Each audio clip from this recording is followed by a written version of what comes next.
I woke up to laughter echoing from my phone, a dozen missed calls, unread messages, and one video that changed everything.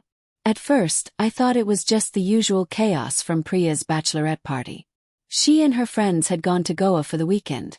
Cocktails, beach bonfires, harmless fun before our wedding. We'd been together for 5 years. Trust wasn't something I questioned. Until that morning. Press play. The video started mid-song, flashing lights, music blaring, girls screaming. Then the camera steadied. Someone whispered, giggling, "Oh my God, look at Priya." And there she was, my fiancée, in the center of the dance floor, laughing, a little drunk, and kissing the stripper her friends had hired.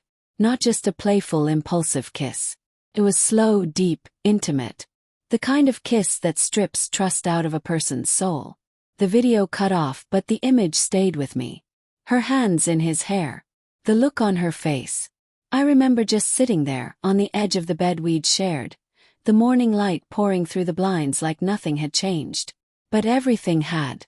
We were supposed to get married in 2 weeks. 2 weeks of final fittings, guest lists, and family dinners. 2 weeks before I was meant to call her my wife. My phone buzzed again, her message this time. Priya. "Good morning, love." Back to reality, grinning face, with sweat, had the craziest night. "Missed you." "Missed me." My hands trembled so hard I almost dropped the phone. I wanted to scream. Instead I typed back, "Hope you had fun." Her reply came with a heart emoji. I spent the entire day pretending to work, pretending to breathe normally. But inside, something kept clawing at my chest. Maybe it was disbelief. Maybe it was the dying echo of trust. By evening I'd watched that video at least 20 times. I memorized every frame, every second that tore a piece of me away.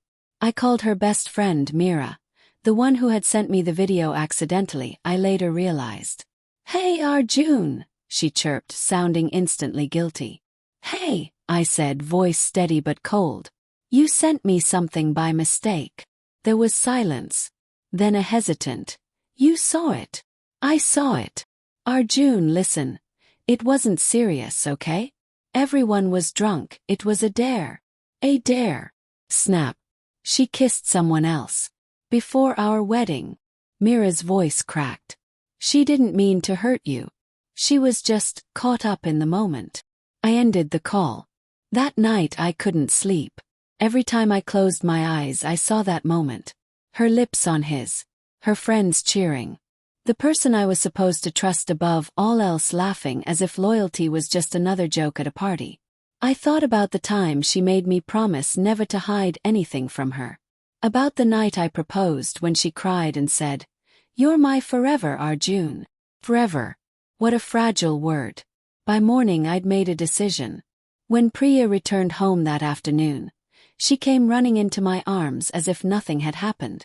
Her hair smelled of sea salt and perfume, her skin tanned by the Goan sun.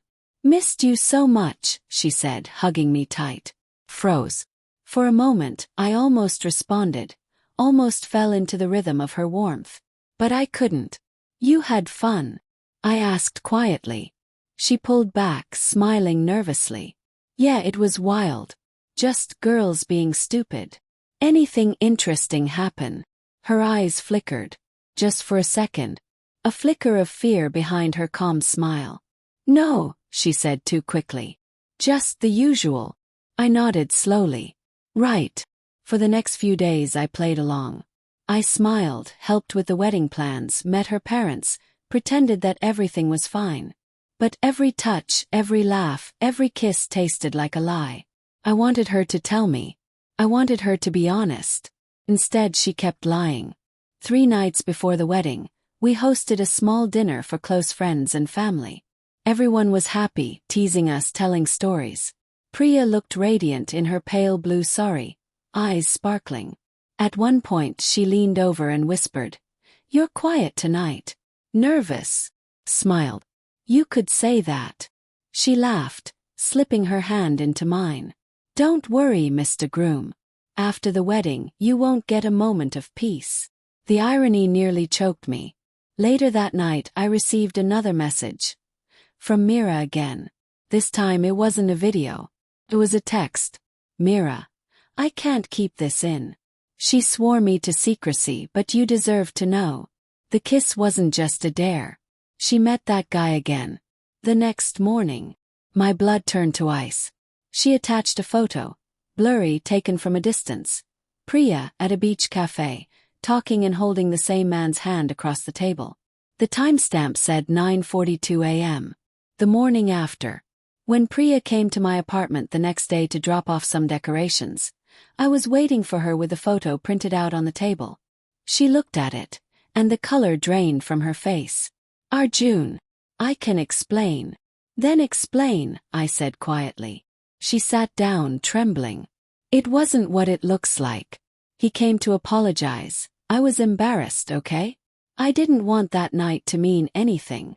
Then why didn't you tell me? Tears welled in her eyes. Because I knew how it would sound. It was stupid, I was drunk, and I didn't want to ruin everything we built. You already did, I interrupted, voice shaking. You just didn't have the courage to face it. Arjun, please, she whispered, reaching for my hand. Don't throw us away over one mistake. One mistake, I repeated, staring at her.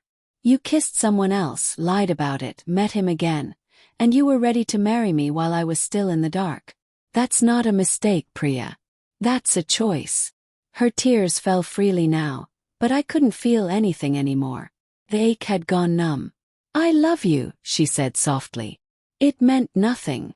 I looked at her, really looked at her, and realized that the woman sitting in front of me wasn't the same one I'd fallen in love with. Maybe she never was. I stood up, walked to the door, and said the words I never thought I'd say. The wedding's off. The next morning my phone wouldn't stop ringing. Her parents, mine, friends, chaos everywhere. Everyone wanted to know why. But I didn't owe anyone an explanation. Except maybe to myself. I drove to the beach.